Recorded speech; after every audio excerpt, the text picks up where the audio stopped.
Muana sila ba? Ngano magduda man, nga nisalig man siguro ta. Kani paminawa, para ni sa imuha. Ingani man gud ni. Oo, dili man jud nato malikayan nga aduna jud tay mga pagduda. Malayo man siya or maduol siya. Kay mas gihuna-una nato nga dapat kita lang hatagan niya atensyon. Ug dapat kita lang hatagan niya oras. Oo, love nato siya. Mao magselos ta. Pero diha ta na sayo. Nanganong kailangan nato silang dudahan nga nisalig man ta.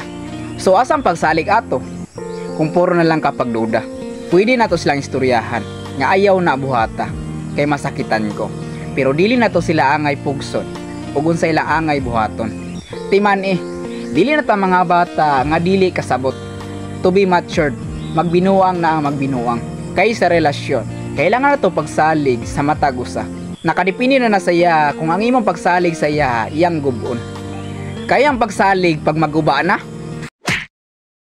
lisod na ibalik pa.